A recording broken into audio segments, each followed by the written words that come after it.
So thank you all for coming. I think we're gonna start. We're gonna start. Welcome all. This panel, as you all know, is a joint endeavor of the program on law teaching and the graduate program's Works in Progress Symposium. If I can take a moment to do a bit of advertisement for the latter. We have a full day today and a morning tomorrow morning of papers being presented by Yale Law School graduate students, commented on by members of the Yale Law faculty and a few distinguished visitors who are also on the panel here today. It's a lot of fun. The papers are fantastic, and there's a real back and forth that is quite fun to watch and take part in. So I hope you will also consider attending some of the rest of the conference. We have a panel right after this discussion from 2 to 3:30 in room 128, 3 papers that are legal philosophy papers, and then again from 4 to 5:30 in the same room, 3 papers that are constitutional law papers, and then tomorrow morning from 10 to 12 in room 121, 4 papers that are public international law papers, and all the papers are available online, as you can see from the poster where the address is and all that.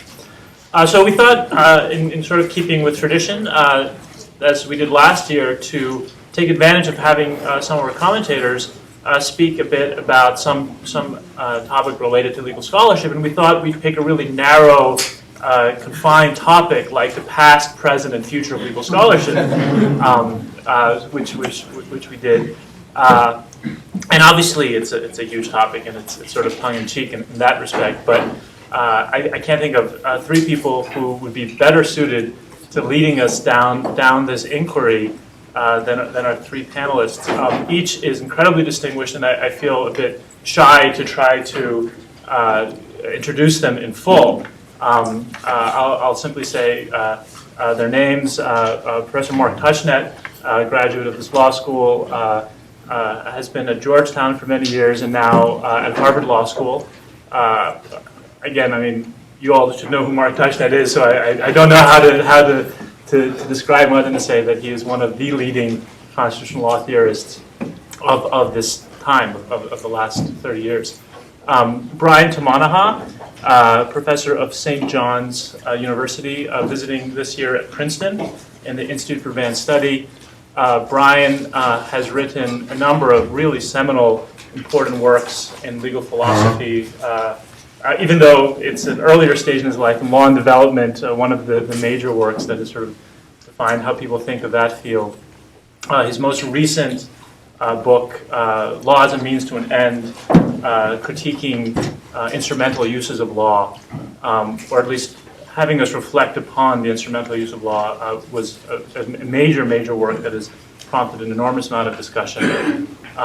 And we're very glad that he's with us. And Professor Robert Gordon, of course, of Yale Law School, one of the key figures in legal history, again, of this time. So it's an unbelievable collection, and I'm incredibly grateful to all 3 of them for participating.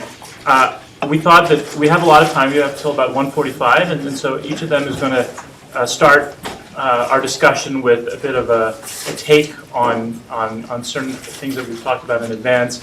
I think Brian is first going to tell us a little bit about an effort at interdisciplinarity at the beginning of the 20th century and why that was tried and what happened to it.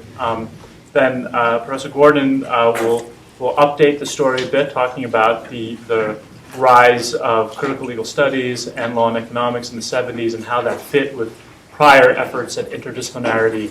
And then Professor Tushnet will talk about reflecting on both of those stories up to that point, but then also connecting it to the question about comparative law and how you do comparative law. These 2 topics are really going to be the focus of this discussion: interdisciplinarity and comparative legal studies. They're related. They fit very well with the theme of the graduate programs conference because they go to the question of who we are as legal scholars, what do we do, and how do we approach it. So that's it for me. I will turn it over to Professor Tamanaha. Thank you, Neysun. I'll be discussing the early emergence of interdisciplinary studies, and that's important because I think we feel like this is the age of interdisciplinary studies, but actually it has a long historical context. So I'm just going to briefly set out that context, and then Bob will take it from there. So in 1905, Roscoe Pound published an article called "Do We Need a Philosophy of Law?" in the Columbia Law Review, and he analyzed in that article the recent freedom of contract cases, and he made an argument saying these judges are thinking in old legal concepts, and we need a new way of thinking about it. It was much like his mechanical jurisprudence article 3 years later. But instead of talking about mechanical jurisprudence, he proposed as a solution that legal education incorporate education in the social sciences. This was his solution. Judges need to know about ongoing social developments, and the way to do that is to teach the rising generation of lawyers that. So it was the last few lines in his article that introduced this as the solution to existing problems. In 1913, William Draper Lewis published an article entitled "The Social Sciences as the Basis for Legal Education." Lewis was the dean at Penn Law School. He was also the first director of the American Law Institute, and he was the president of the Association of American Law Schools, the ALS. So he was a very connected very active inside of legal education.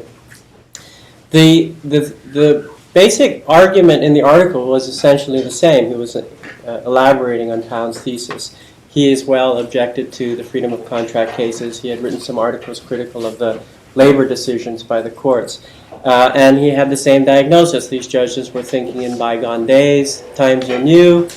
Lawyers need to be educated in the latest developments in the social sciences. And he connected this to the argument that law itself is a product of social forces.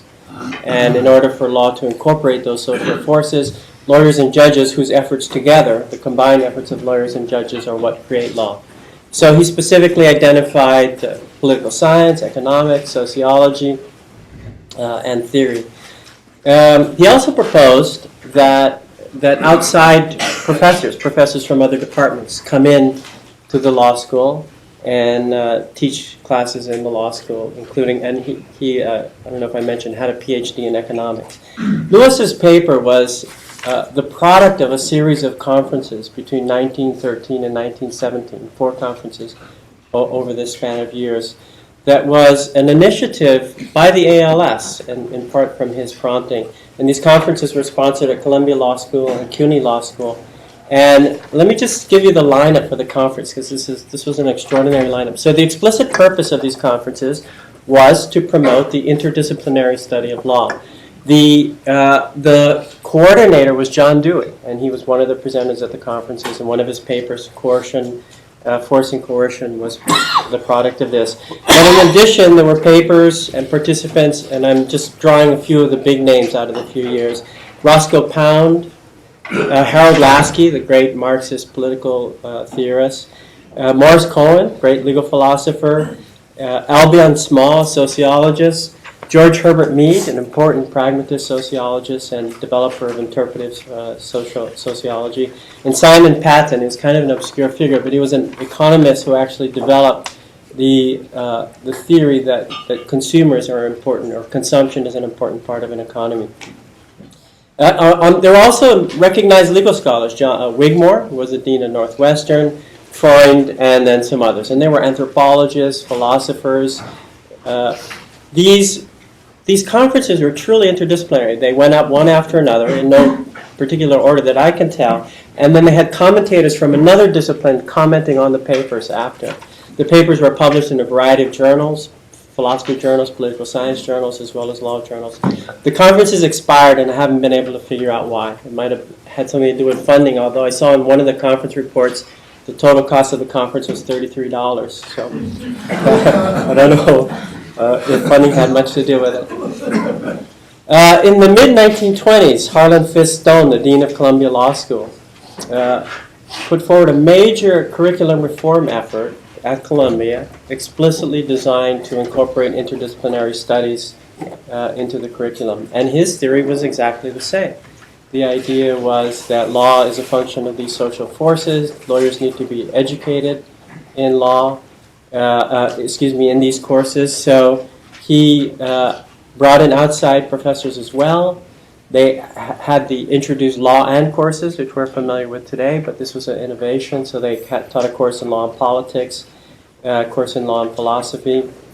The faculty, as far as I can tell, went with it with some agitation and a very core group of very enthusiastic people. Apparently, within a few years, the effort collapsed, and I don't know the details of why it collapsed. I read a retrospective look at this effort. It was written in the 1960s. And let me just read the explanations they offered for why it failed, and then I'll stop there as a way of providing context. In the 1964 retrospective, these were 4 reasons why their speculation for why it failed. The social science professors didn't know much about law, so what they taught was not useful. The functional reorganization, let me just say a little bit about that. In Stone's reform effort, they reorganized the courses away from doctrinal lines onto transactional lines or situation lines. So teaching people about contracts in a transactional term, in a transactional sense, which then brought in different areas of law. It turns out that when they taught that way, there was a lot of duplication because they'd have to teach, for example, in the family divorce context, they'd have to teach property, contract, and so forth, and then they have to do it again in other contexts like real estate transactions. The third reason they offered is that the social scientific concepts and terminology were complex. They were difficult for the law students to grasp, but they were also in flux and they were frustrating. So the reaction of the students and the professors was that this is more trouble than it's worth and we're not clear what we're getting out of it. And that was as well was the fourth point. The fourth point was there seemed to be no real purpose. They didn't have a real sense of what it was all about. I want to end by saying one last thing. There's one consistent thread through all of these, that all of these efforts were led by reformers, people interested in reforming law, and not just interested in reforming law in this sort of general sense, but specifically they had a particular progressive orientation, even if they couldn't all be called progressives. In all of these contexts, there were people unhappy with the way law was operating in connection with society and wanted it to move forward and thought that the incorporation of interdisciplinary studies would be the best way to do that.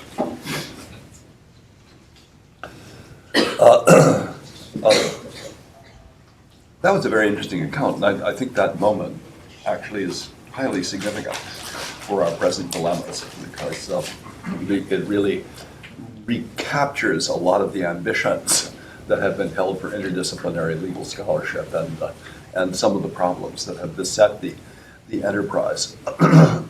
So we're talking about legal scholarship, past, present, and future. I feel I have something of a grasp of the past, only a rather tenuous hold on the present, and very little expertise on the future, but I'll try to speculate as well as I can about that. I want to go back a little bit before the point where Brian started. That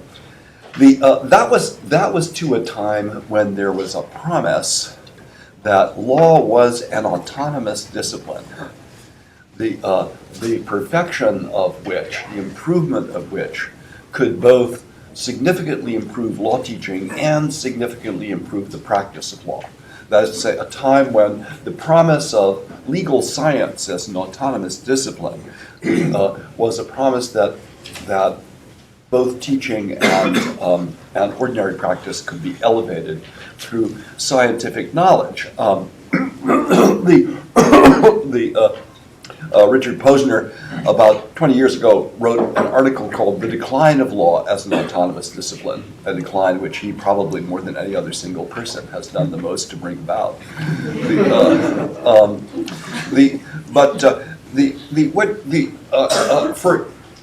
For many centuries, legal science was an autonomous discipline, and basically the enterprise is that of what we would call doctrinal synthesis and rationalization of legal fields around certain basic concepts such as will, responsibility, property. This enterprise was, of course, more carried out in the civil law European countries, using a revived Roman law than it was in the common law countries, in which the in which partly the nature of the common law made the enterprise a little bit hard to carry out. By the end of the 19th century, however, the common lawyers had decided to reform their own discipline, much along the lines that the Europeans had, and to try to produce a unified legal science, at least a unified legal science of private law. And this was the aim, this was one of the aims of the revived Harvard Law School of the 1870s.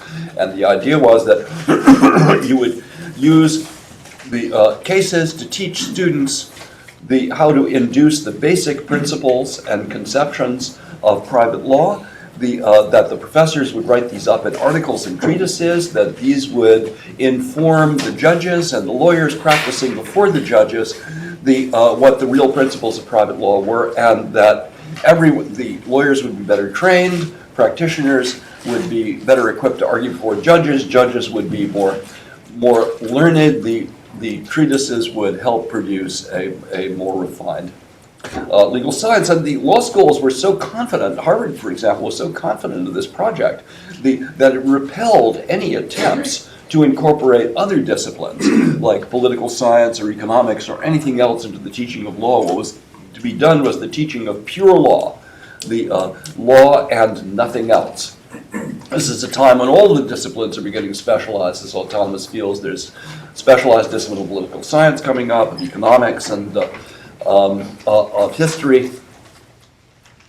They're forming professional associations. Law stakes a claim to being a social science on a par with the other social sciences, and indeed the master social science, because in some ways the law is forms the action program for the generalizations of other social sciences.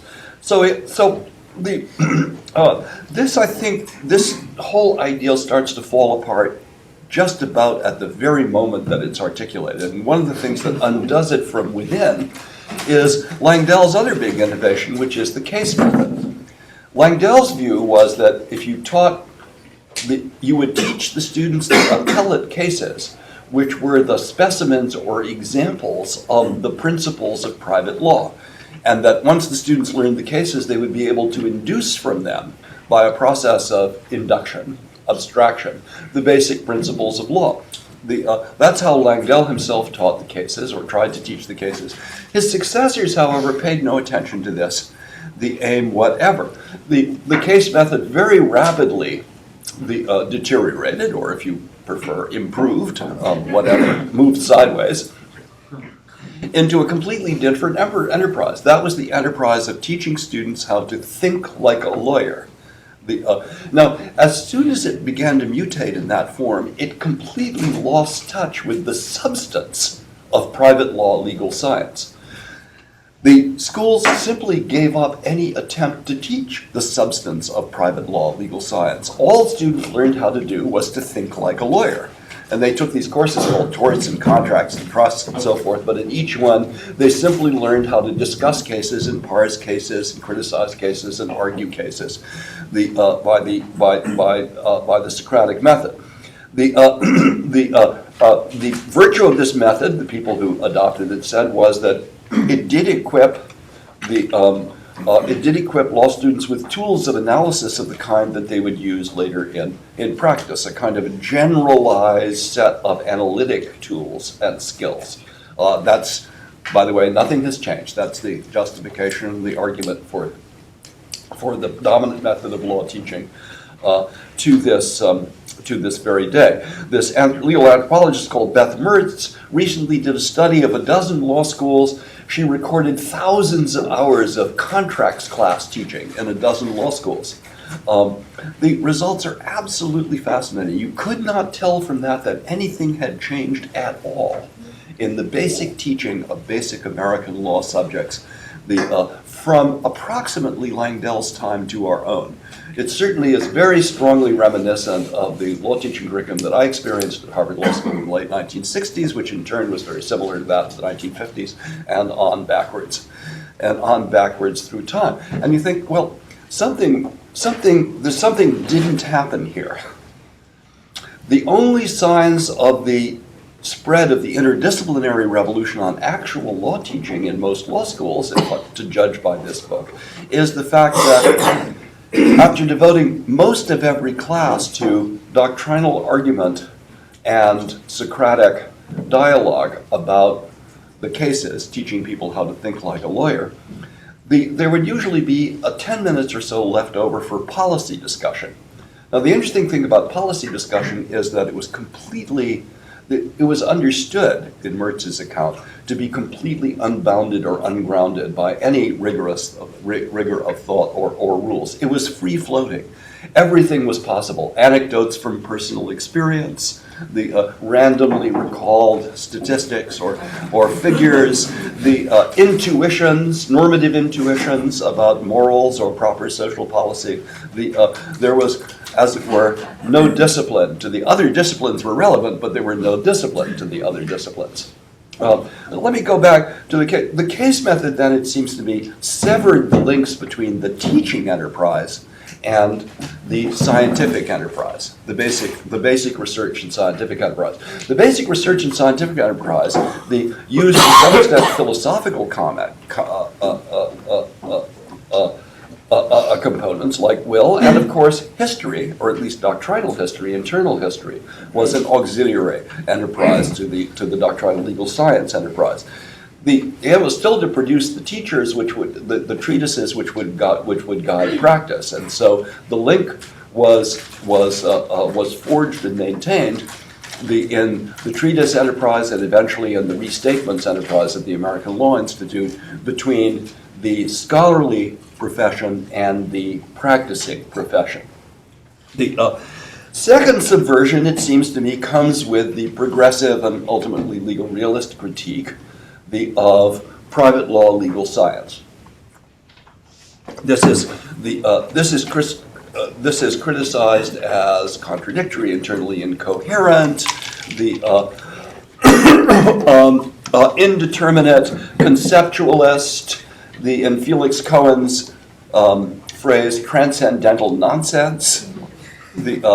And this is, as Brian points out, the critique proceeds out of a notion that there is an alternative, a superior alternative, and that is through a progressive law informed by the social sciences.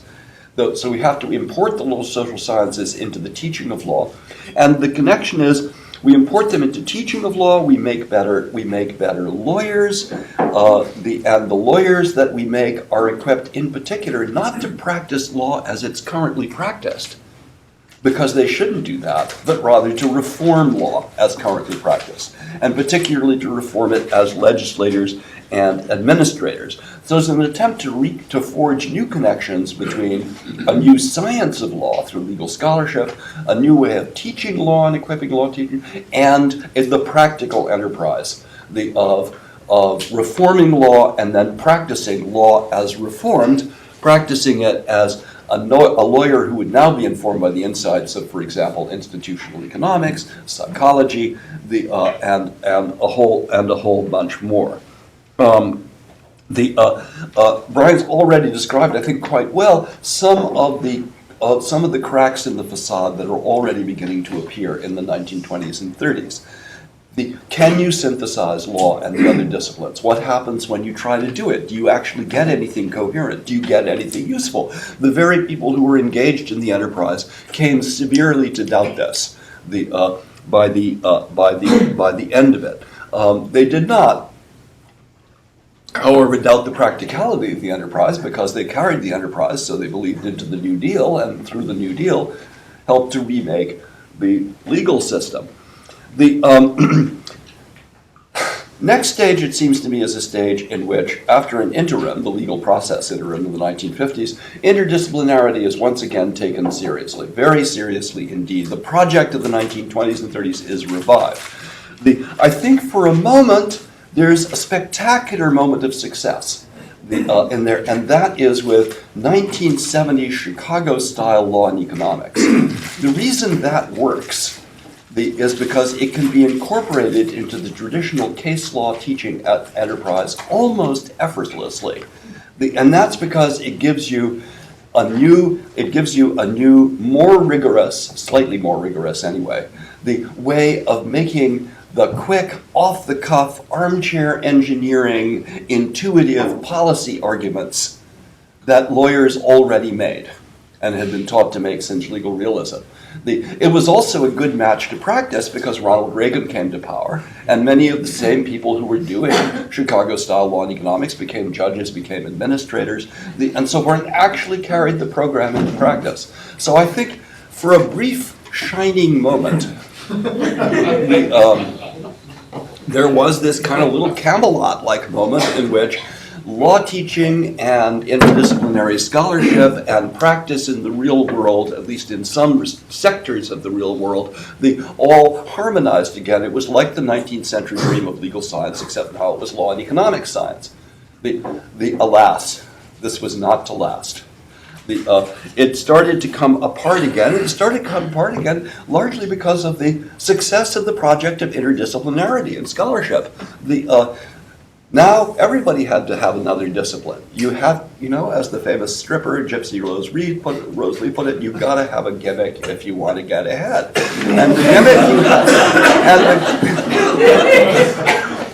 And the gimmick you had to have by the 1980s was some other discipline to hang your hat on. I sometimes think of this as a kind of smash and grab use of other disciplines. It's like the person who throws the brick through the plate glass window of the jewelry store, looks for the most expensive items, ransacks them, puts them into his briefcase, and runs away. We look for the other discipline for like some theories, some notions,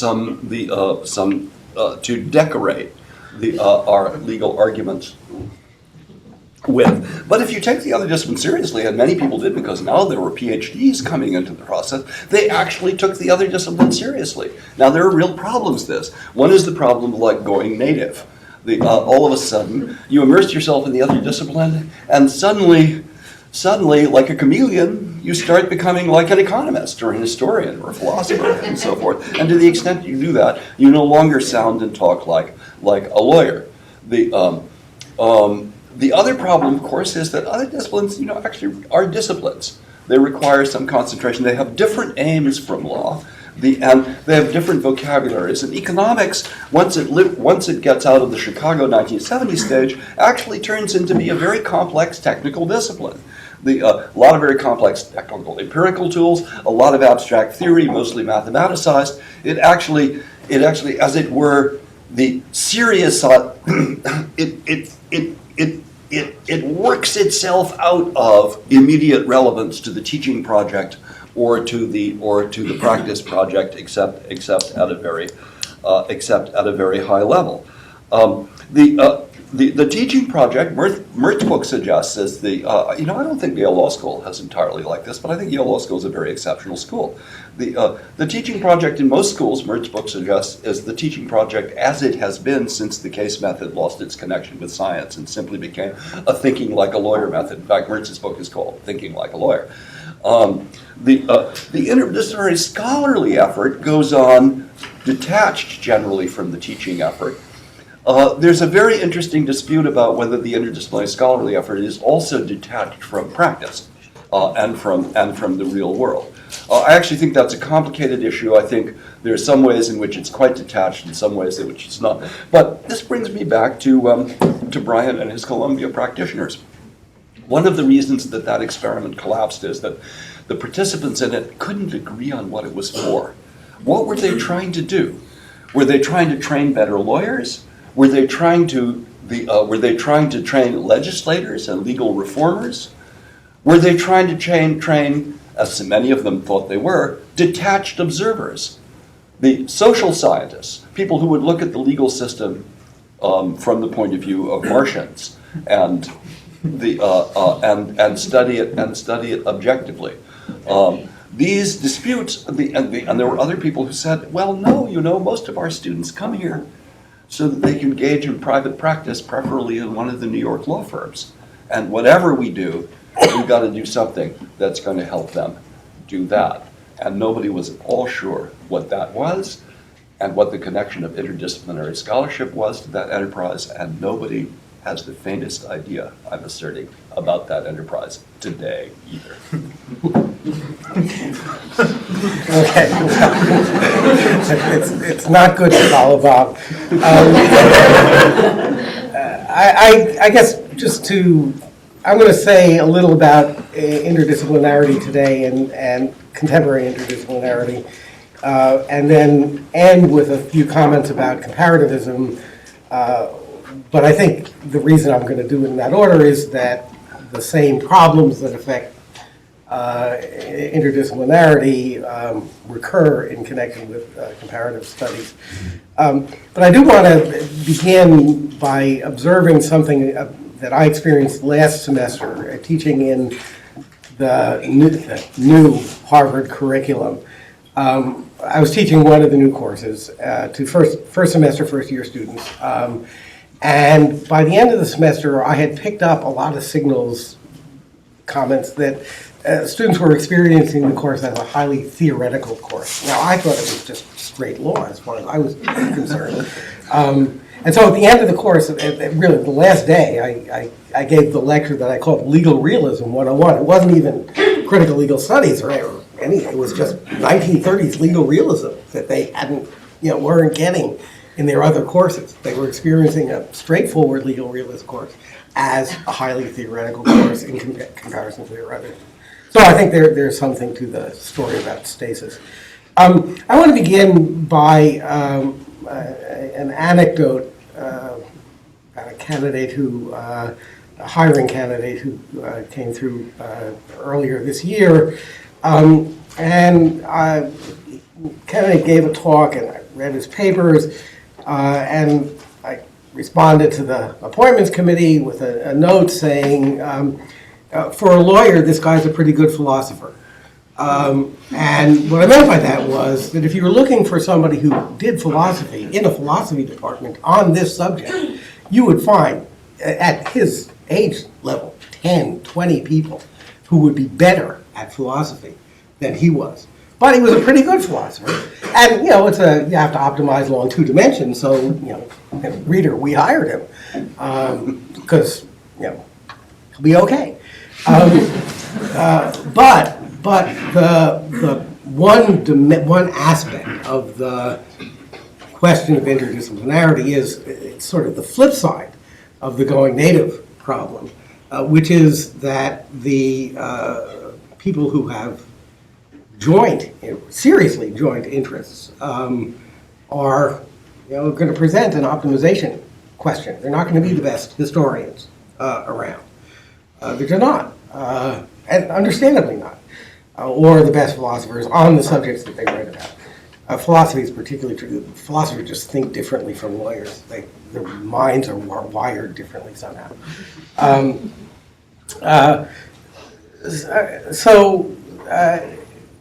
The general issues, most of what I think about is in connection with history. And the general issues of interdisciplinarity there, they occur in other connections with other disciplines as well, is that from a lawyer's point of view, or from the point of view of an institution called a law school, which is training mostly students who will at Harvard, mostly students who will become practicing lawyers, maybe at Yale, mostly students who will be training students who will become lawyers. It's one level removed. The institutional problems are basically the same. There are two things that that institution looks for in reproducing itself as an institution. One is particularly with respect to interdisciplinary scholarship, one is some degree of theory, which means generalization beyond a single case. This is a particular problem in history where what you get are single cases. That's what they are. Unless you're a very senior person. Or you're a junior person and try to do more than that, you get really bad history. Good historical studies are, my son-in-law wrote a prize-winning book on the history of the Washington, D.C. Metro, which has some implications for the nature of the Great Society. But that's about it. So that's one thing. No, it's a really good book. It's a really good book. Won prizes.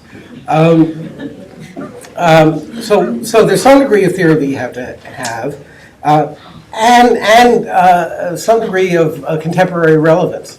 About a decade ago, I was asked by a member of this faculty what my next project was, and I said, well, I was going to go back and do a little book on the law of slavery, and the response was, why? Because how could the law of slavery have any bearing on contemporary issues? Now, doing interdisciplinary work is going to have to sort of navigate the concerns about contemporary relevance and theory. And just to repeat a point that I made earlier, the more, it's the going native point really, specialist knowledge is necessarily narrow and specialized, which is not helpful for lawyers. I do want to say one thing about the momentary success of economics. Somebody someday will write the history of law and economics. And there are a number of things going on. One is, in that history, since legal realism, lawyers have always felt this is the decline of law as an autonomous discipline, that it wasn't an autonomous discipline, and it would be saved by science in the strong sense, on the analogy to physics. Economics offered itself as such a science. By now, the third generation of law and economics, we know that it's a highly technical discipline that doesn't pay off in the way that the first generation people thought it paid off. So the next move is, well, how can we complexify it? Well, behavioral law and economics. And then I think the interesting move is, now how are we going to understand behavioral law and economics? Neuroscience is going to explain why people behave the way they do. So it's a reproduction of the search for a scientific response within the framework of economics. Just a final point before I turn to comparativism. Once you get people who are seriously trained in the disciplines, the other disciplines, are, as Bob puts it, disciplined by the disciplines, what are they going to say about the implication of what they know for some legal problem? And the answer is, the way I put it sometimes is, the best point estimate of an answer is, who knows? Or, it all depends. That is, all this stuff is really complicated when you look at it from the point of view of it from within a discipline in a serious kind of way. And you lawyers who want answers aren't going to get them from us. Now, from us in the other discipline. I've occasionally thought that what this means is all of this was 100 years, 150 years of mistakes. And really what we can do as lawyers is law. And Langdell was sort of right. That's what we can do. But the institutions have been transformed, so we can't do that anymore. Now, the one emerging in the past less than a generation field is comparative scholarship. I think the same problems that affect interdisciplinarity affect comparative scholarship. I know comparative constitutional law. There are peculiar issues about the intellectual history of comparative, I call it comparative private law, but the field generally known as comparative law, that are, maybe worth saying something about the founding, not quite the founding generation, but the vigor in the field was provided in the 1940s and 50s and diminishing with emigre scholars from Europe who actually knew the other systems intimately because that's where they were trained and were brought over here, and the domestic people, domestic comparativists, were typically, I don't quite know, I don't want to put it too disparagingly, but sort of dilettantes or, well, that not strong in their scholarship of comparative law. And one of the things that I think may be happening is sort of till the collapse of the U.S. economy, U.S. was an attractive place for non-U.S. scholars to come to teach their stuff, but they would know their domestic systems and could do comparative work. From the point of view of a domestic U.S. person, there are a couple of problems. One is just getting to know another system, even a single other system, well, at which point the question becomes, okay, so you know Japan really well. Tell me about China. And I mean, Neysun could tell me about China, but you can't tell me about France or the EU. Or Japan. Or Japan. That is the utility of the specialization. It's a different kind of specialization, but the utility of the specialization is questionable. The brochures that you get from the law schools say, well, all our lawyers are going to be practicing all over the world, and you have to have some knowledge of what's going on in other systems that you can get from comparative study, which to some extent is right, but what you need for that is no more than, I would say, a tourist's knowledge of the other system. And when you get into a serious problem as a lawyer, you're going to hire somebody. What you need to know is how to figure out who you should hire, not what the answer is in the other system. But at some level, that's not different from hiring any other outside source of expertise.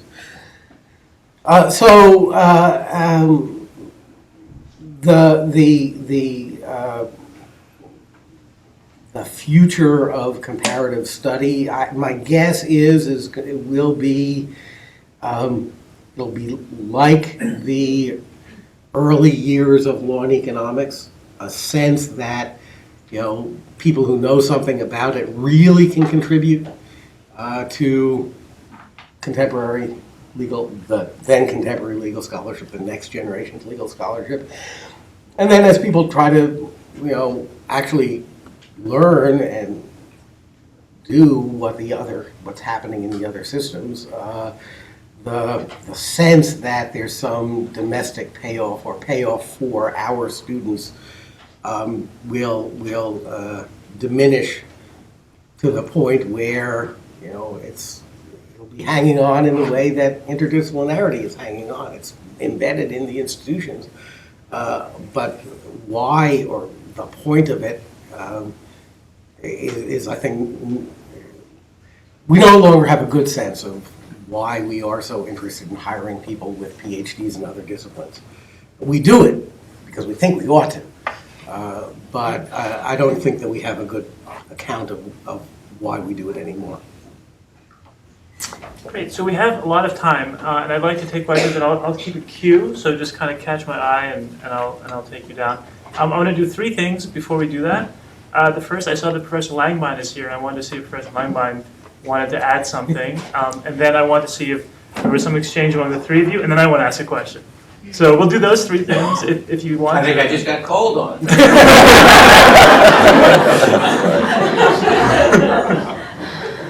Yes, let me rise to the defense of law and economics, vis-a-vis my beloved colleague, Osborne.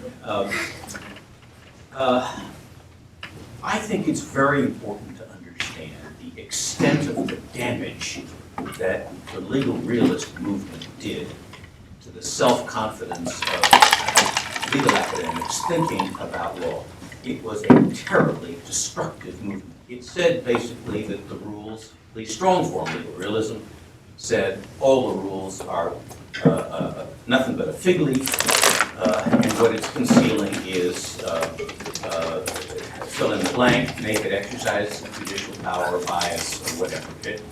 A wonderful encapsulating phrase was Leon Green, who said, most interesting realist, his slogan was, rules of law are like an omnibus. They carry the judge into the neighborhood of decision. Thereafter, he gets off and has to walk. The rules don't really decide anything. Something else does. Legal realism was a deeply destructive movement. And what was so important, I think, about law and economics is that after some false starts, including McDougall and Lasswell here and legal process stuff at Harvard, law and economics was supplied the first positive account of what law did and how it worked. It therefore nested in the wreckage of the older doctrinal accounts that legal realism had so disturbed.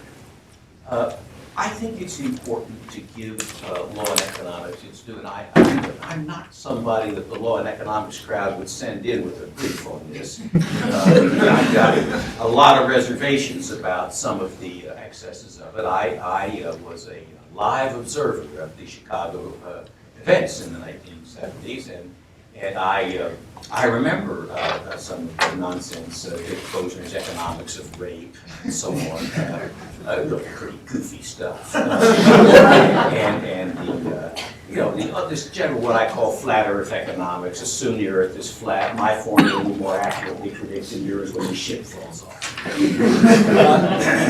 Still, in natural marketplace areas, what the law does is deal with assumptions that are well captured by behavior, well captured by core microeconomics.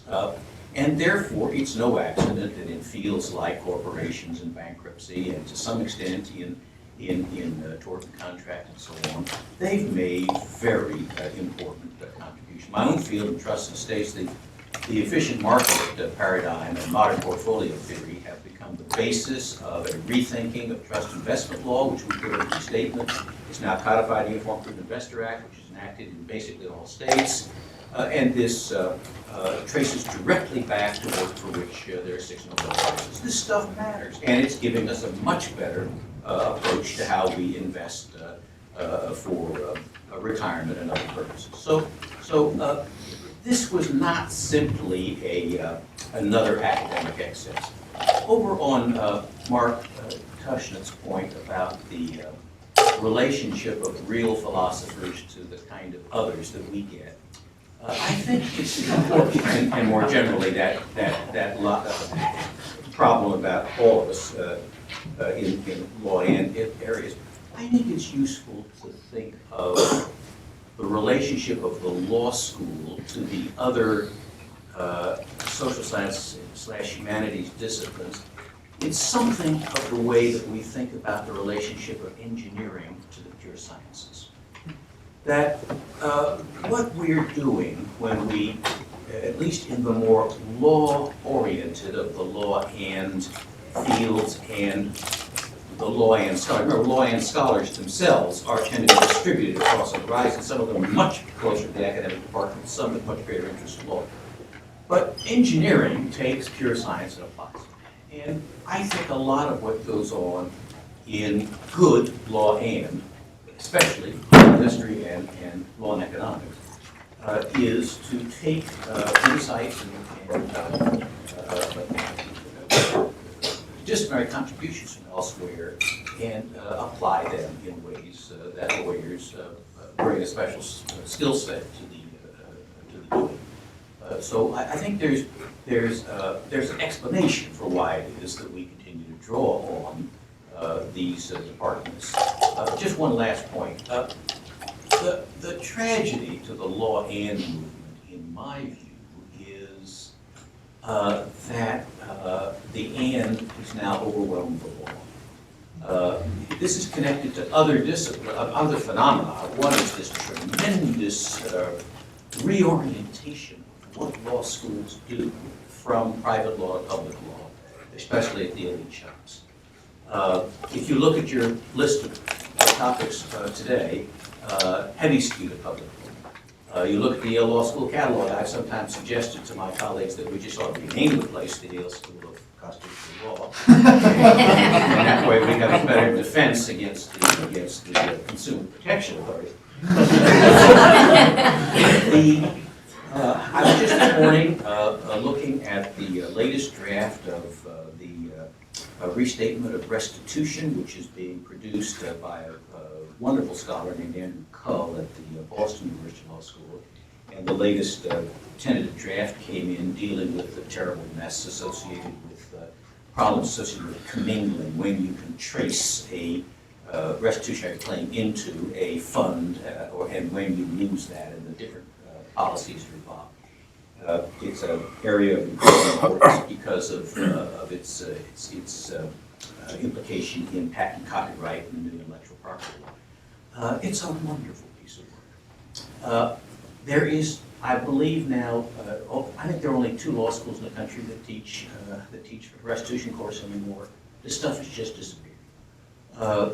The interest in these students is, I get calls all the time from law schools desperate to hire trusts and estates, and nobody seems to be willing to do it. It's been, these private law fields have been somehow contaminated in the new scheme of things. Somehow, in part because they're private law, and somehow because in part they're heavily doctrinal. We have overlearned the lesson that doctrine can be applied woodenly and dishonestly and so forth. The truth is, without doctrine, without a structure of legal rules that works, and it is thoughtful, and that good people work on and revise and update and tune up and so forth, you really do have judges who are unrestrained. The whole purpose of legal rules is to bind judges and decision makers to law.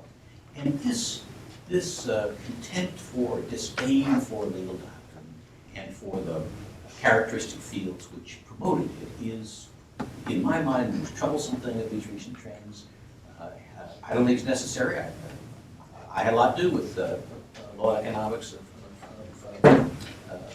investing and trying to bring the economic stuff in to a field which is otherwise heavily doctrinal. Both can coexist, but I'm very troubled that there's so little interest in it. Trusts and estates. There's a famous story, I think it's apocryphal, that just on the shortage of law teachers, these private lawyers. The story is that it was University of Virginia. They'd been looking for a trust and estates person for a long, long time, and they finally got consensus that they'd hire Jones from such and such. So they made him an offer toward the end of the year. And at the start of the year, the dean was giving a report to the fact of where everything stood, and somebody back in the room held up his hand and said, "What happened to Jones and our offer to Jones to come teach trust and estates?" The dean said, I regret to tell you that Jones died over the summer. And there came from the back of the room and said, "Let's hire him anyhow." This is as a commentary on how hard it is to trust and estates teachers. And this is true across so much of private law curriculum: taxation, labor, most of the advanced curriculum. We have here, much of this curriculum comes in under the Haven Railroad from law firms. One of the reasons we started law schools was to get away from having private lawyers teach, practicing lawyers teach law, because the thought was academics had something special to bring. And now what we have to bring is practitioners back to help us teach them the law that we no longer know anything about. This is not helpful, and it is, in my mind, the most troublesome consequence of all of this. I think benign interest in some of these other fields. Do you want maybe the three of you, and Brian, I think I Yeah. can see you Well- private bus story. Well, I wanted to add some things about the future because I restrained myself initially, but I want to make three quick distinctions. One is the distinction between elite institutions and non-elite institutions.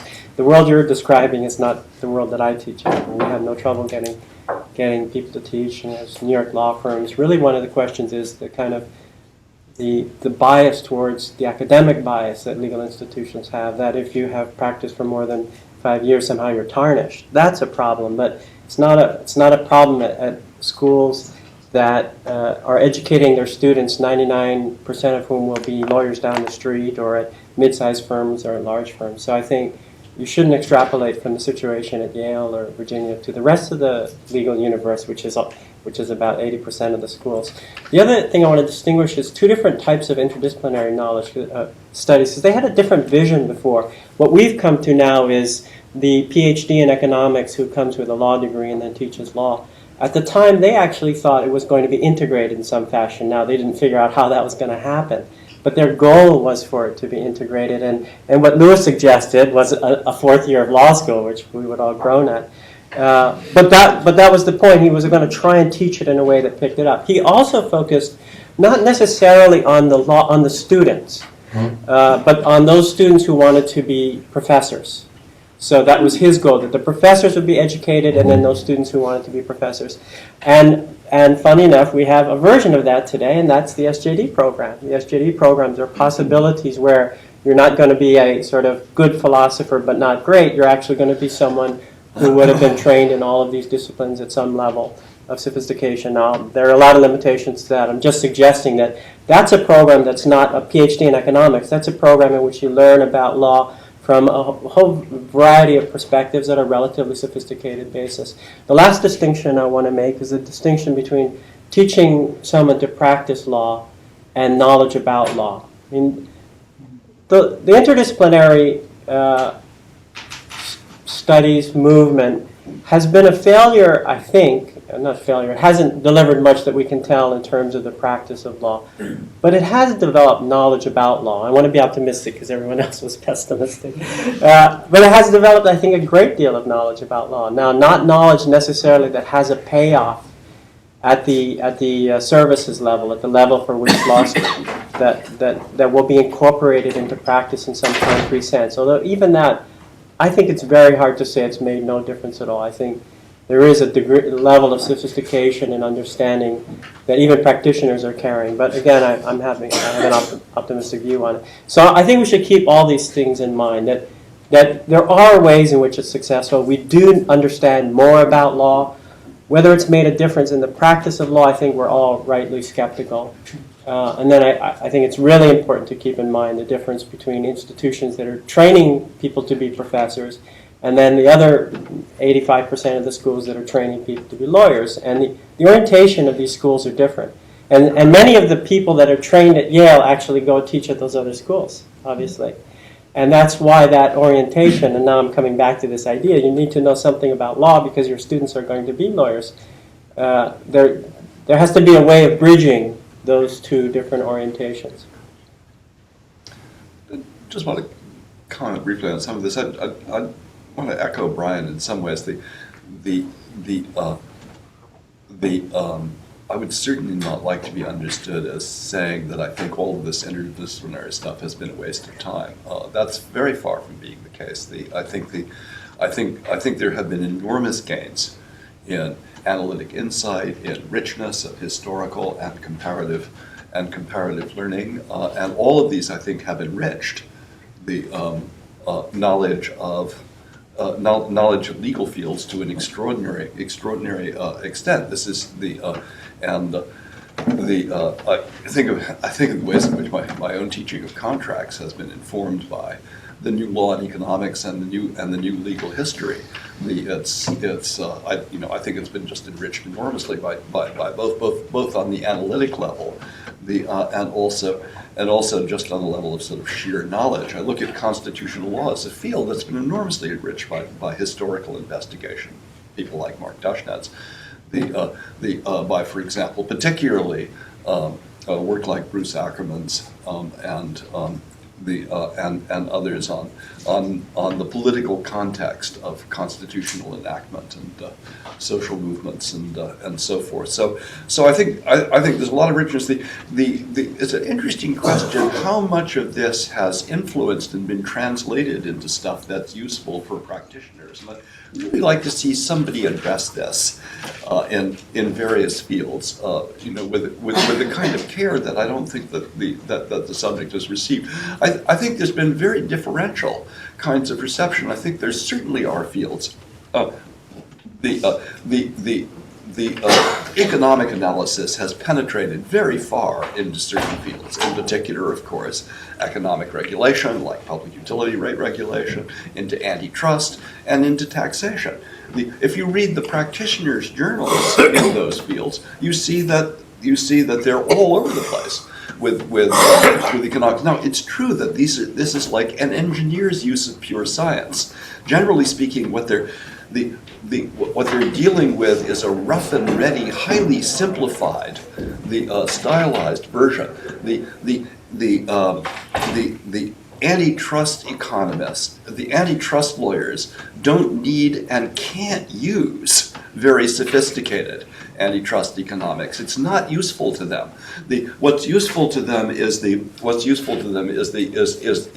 rough and ready version. Remember talking to a person who was on a utility rate making commission, and asking him what kinds of economics were used there, and he said it's not really economics. He says it's really bright line rules derived from economics. We have a few what we learn are certain simplifying techniques and assumptions, and these are the ones that we use. So I think that there has been, in many practice fields, there has been a certain amount of integration. And in other practice fields, I think there hasn't.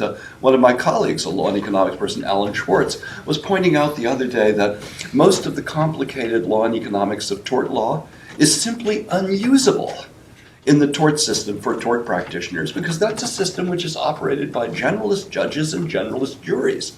They can't operationalize any of this stuff. They can't translate this into tests, which, even a simple test formula like the hand formula. The hand formula can't be made into something which people can use, because you can't find values for any of the variables in the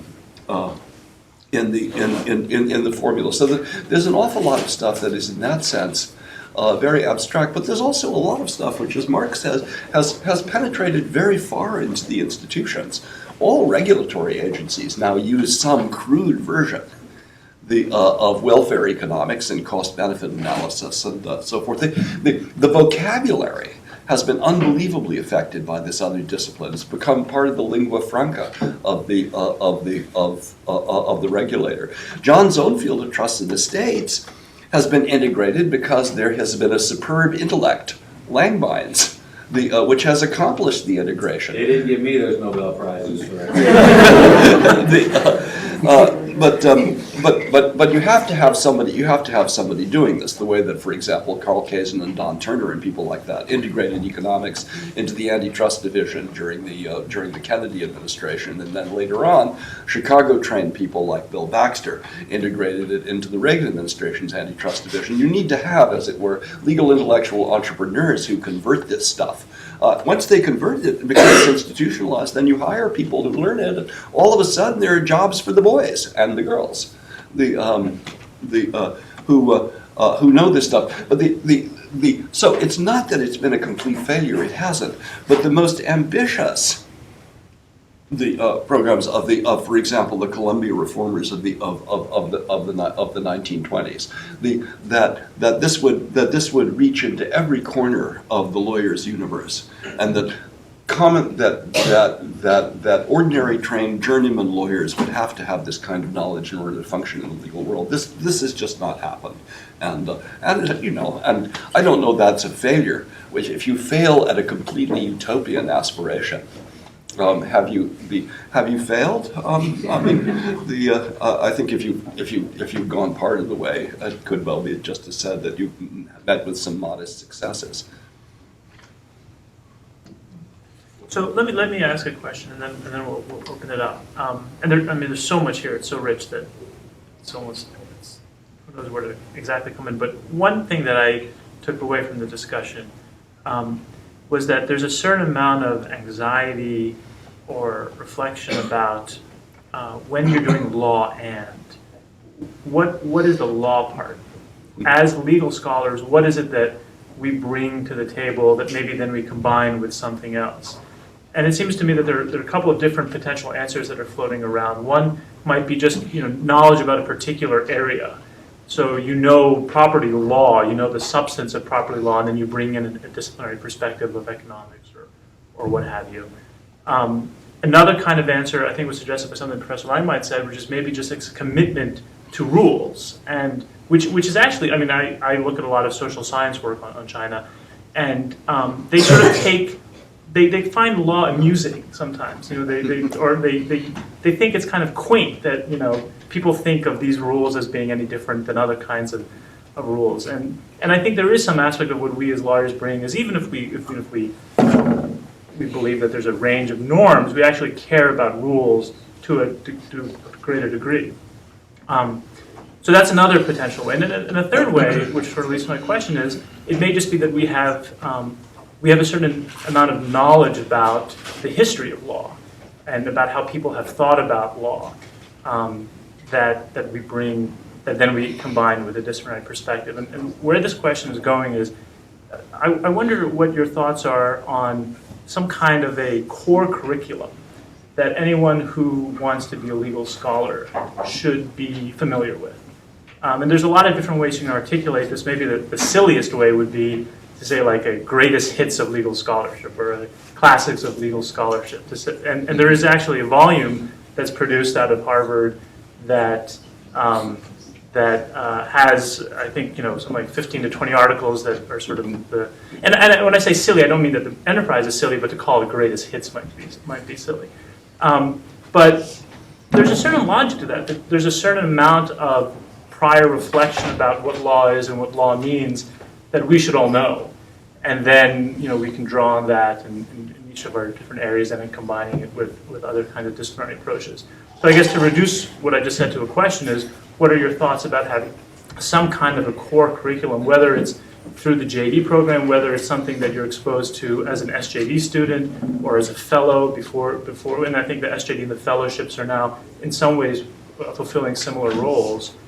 Is that something that would be helpful?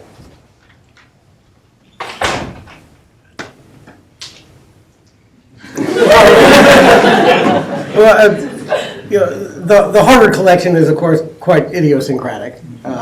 It's the Harvard take on the history of American legal thought. I think at Georgetown in the, I guess we now call it Curriculum B, one of the courses is essentially a course on the history of American legal thought. So we thought it was useful for every student, actually, every student, at least in the curriculum, in that segment of the curriculum, to have some orientation to the history of legal thought. It probably makes sense. When you started your question, it was what's on the law side of the law, and my immediate response was, well, what's on the law side is what we have come to understand is on the law side. It's just it's this construct that, and so maybe the construct is you examine it through the lens of the history of how people have thought about law. What's on the law side is a very interesting question. Because I think there clearly was something, that was quite integral as a project on the law side, and that was legal science, sort of doctrinal legal science, linked to higher conceptions through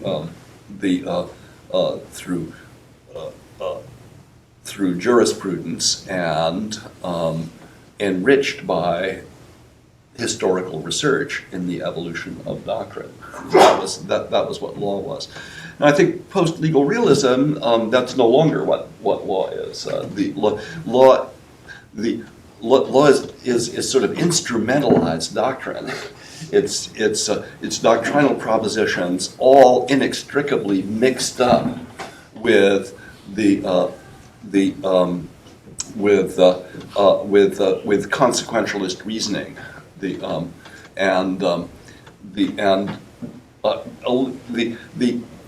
I think conventional practice and judges and law teachers still make a kind of a law policy distinction. They still somehow or other separate what's a legal argument from a policy argument. But this is actually extremely difficult to do because inextricably now as part of legal argument is what formerly was understood as policy argument. I'm never quite sure when people say, well, that's not law, that's policy, what exactly kind of separation they're referring to, because so much commonplace legal argument seems to consist of the kind of consequentialist argument. But what will be the effect of your legal rule? What will happen if we adopt this construction of the statute rather than that construction of the statute? I think there's now a move back towards formalism. I mean, Justice Scalia is trying to lead, for example, a rearguard move back towards formalism in which we're simply to ask what the text says, and we're not to ask what the consequences would be, or we're simply asked to say what the original framing would be, completely detached from any such implications. But his colleagues, for the most part, have resisted that move, and they've resisted it because I think we're all soaked in this very instrumentalist legal culture. On your point, Yeah. the nature of legal rules has changed noticeably, perceptibly in response to the realist critique. Legal rules are increasingly, particularly the ones being spelled out in the newly accreting federal bodies of law, they're multi-factored rules. And you see that as you move in the restatements. If you want to have a fascinating look, just look at restatement first of anything and restatement third for the same things, and you see that more and more what the rules are is a bunch of factors that then have to be weighed. And those factors include a bunch of stuff which are hard to capture in precision in legal doctrine. This is also picked up in civil procedure. In the growing factitiousness of the procedure system. The realists were fact-centered characters. What's his face out here looking at people with parking meters? Underhill Moore, yeah. Underhill Moore. And what we've had now is a revolution in civil procedure in which pleading and therefore doctrine, which pleading is doctrine-centered, has been replaced by discovery, which is our new civil procedure system. The federal rules is discover, and then have pretrial motions, and then settle. And which again is the extreme factitiousness, which has been the real substitute for legal rules. So in a sense, the realists won not by disdaining rules, which was the opening salvo, but rather by making rules so fact plus factor loaded that they lost the kind of precision that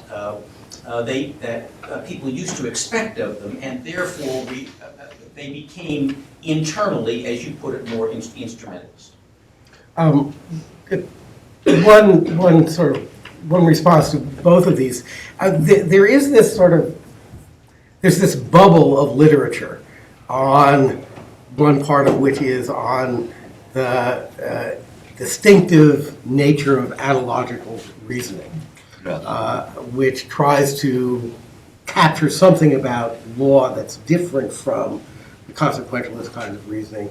And there's also I think of Tony Cronin's Lost Lawyer book. There's a bubble of literature about the faculty of judgment, which is not, it just sort of sits there out.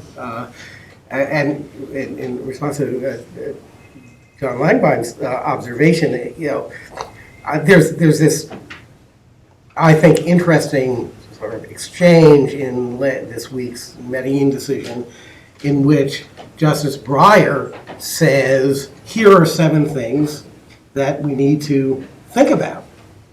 And the Chief Justice responds disparagingly, no less than 7 factors to be taken into account. And Justice Breyer is saying, well, it's a matter of judgment, how you're going to assess these. I mean, if we had an account of judgment that was, we might have something about what law is.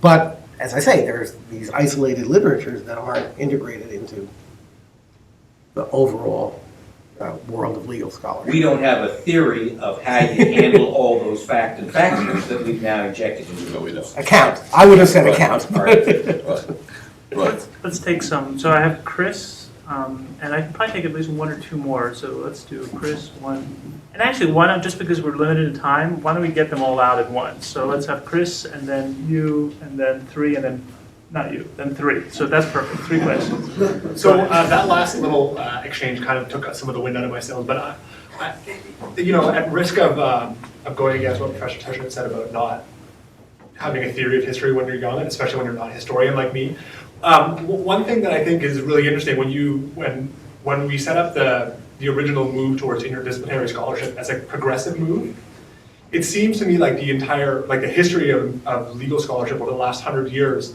kind of looks a lot like the history of constitutional law at the Supreme Court over the last 50 years, right? So what happens is that in forwarding a progressive agenda, people sort of throw out this idea that we have something distinctive that's going on that's we call the law.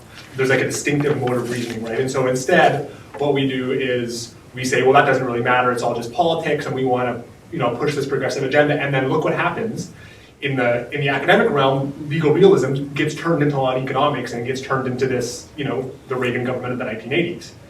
And because there's nothing special about what the law is, then it's all just politics. And if it's all just politics, then it's all just, cost-benefit analysis. And I think similarly, I think that's one theory that people have of what's happened since the Warren Court in the 60s, where they were sort of, putting forward these political ideas that maybe weren't necessarily as grounded in jurisprudence as had been going on before. And then now it's kind of the door's wide open, right? Now that we're not doing law anymore, we're doing whatever we want, and it seems like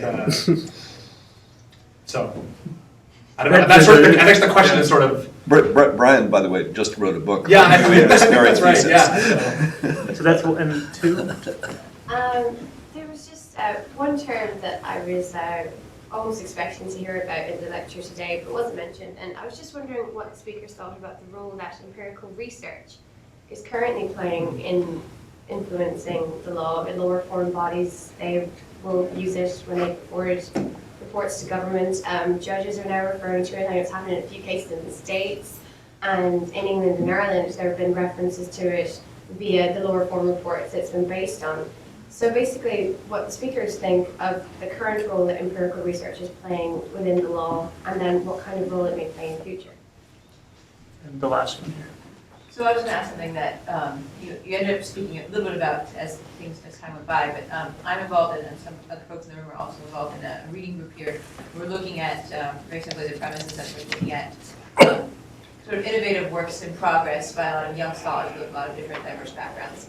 And when we look at these works in progress, some of the comments that are raised by the participants in the group have been something to the effect of, well, that's a great, really focused question, but this person does not acknowledge any of the other fields of law that we hear about here at Yale Law School.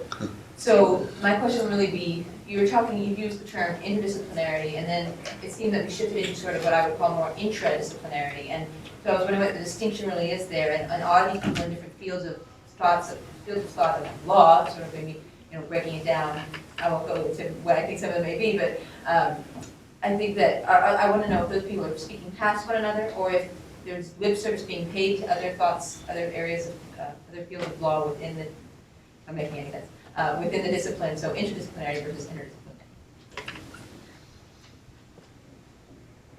Well, I'll just say something about the last 2 questions. One is, I read really widely, but it's really hard to keep up. I mean, there's just so much going on. So that I read philosophy journals just to get humble about what I don't know about philosophy. I mean, just doing stuff. read them as overstates it, but, you know, I take a look at them to say, oh my God. And that's a sort of quite general problem. There's so that being maybe cross-disciplinary or something like that, it's really hard. And for a young scholar, almost certainly not a sensible investment of time. On the empirical stuff, now, you know, on one hand, I'm all in favor of finding out more things. You know, and how do you do that? By looking. On the other hand, the policy implications of empirical work, I mean, you know, you may get law reform commissions appropriating them, but the policy implications are ordinarily quite unclear. Mostly because in lots of areas, what's actually happening is quite unclear. You get, you know, a study that shows something, that's good, it shows something.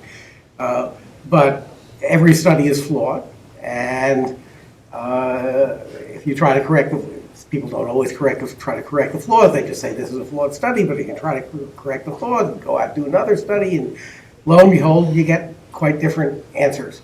I did this little book on the Second Amendment, and I had to look at the policy literature on gun policy.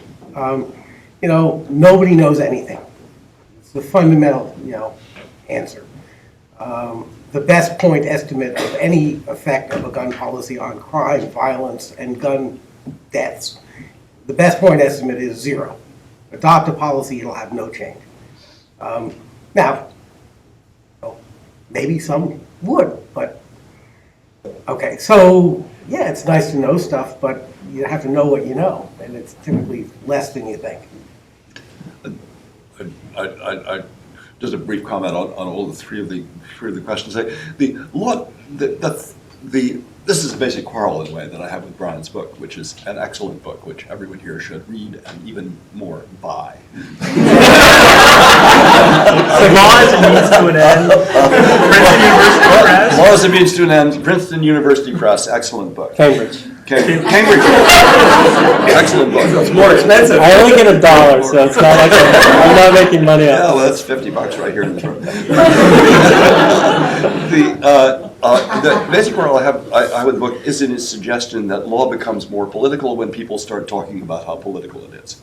To compress a complicated argument into a simple one. I just don't think that's true. I think law is always political. And it's sometimes often most political at a time when lawyers are all talking about how apolitical it is. They're unconscious of their political biases, and therefore they feel free to behave in ways that are even more nakedly political than when they acknowledge that what they're doing as part political content. We could talk for a long time about that. That's the empirical research. I think Mark is exactly right. And there's always a big question. The formalists take the point of view that this stuff is just a Pandora's box. You know, you go to these other, you go to empirical research like you go to other disciplines, hoping that you're going to find answers to your problems. You don't find answers. You just find more questions. And it turns out that social science doesn't provide answers. Social science turns out to be like law. It's a dispute-riddled, very very complex enterprise with a lot of answers where just as with law, there are people who are adversaries arguing with each other. John Donahue's arguing with John Watt about the meaning of the gun carry laws. But the thing is does that mean you shun it? Formalists say yes. They say people in the legal system have no capacity to process this kind of thing. They can't learn it well enough to be sophisticated consumers of it. I'm not on that side. That seems to me the ignoramus side. I'm on the Promethean side. You know, give them fire and let them learn how to handle it. People have to become sophisticated consumers of this stuff. Because you don't have answers, but you know more after consuming it than you did before. Then you get your liver eaten. And that's right. And you can get your liver. Yeah, that's true. That's a problem with the Promethean approach, ultimately. then there was a final, sorry, you had a really good question, but I forgot what it was. Interdisciplinarity. Interdisciplinarity. Intra versus inter. Oh, yeah, you know, this is, I think, getting to be a little bit of a problem, and that is, I think what's the burden on lawyers to be interdisciplinary and also to be a collegium among themselves becomes a kind of intolerable burden because nobody can learn enough to be able to carry on intelligent conversations about all of these disciplines. And I think what we're discovering on law faculties is that a little bit of a two cultures problem is emerging, with sort of techies on one side and fuzzies on the other. And the techies and fuzzies are finding it harder and harder to talk with one another. And I think, this shows my prejudice, that the techies make it harder because they insist that the fuzzies be tech adept, but they don't themselves feel any obligation to be fuzz adept. So that I think that's accentuating the two cultures problem, and I see this as a growing problem in hiring decisions and in collegial conversation. We're past time, so I'll just very quickly respond to yours. But first, I need to say, in response to Bob, thank you for the plug. But I did want to qualify one thing. The argument of the book is if we aspire to abide by legality, it has a restraining effect, and then politics operates within that context throughout. But otherwise, I'm often convinced by his criticism of my work, which makes it tough. In response to your question, I think it's really a fundamental way to come at the problem is to look at what they thought in the beginning, and that was that law is a social phenomenon. So if you take that as your starting point, and they continually argued this, and in every respect, law is a social phenomenon, then you apply any social science perspective, one, two, or all of them, that informs you in connection with that in your desire to gain knowledge about law. Now, how that filters into the practice of law is a different story. But that for me is a baseline. So from that standpoint, it seems to me any kind of study, economics, political science, anything, sociology, anthropology, that provides information about law as a social phenomenon is something for you to learn and understand. Well, thank you. That was a tremendous, really fun conversation. Thank you so much.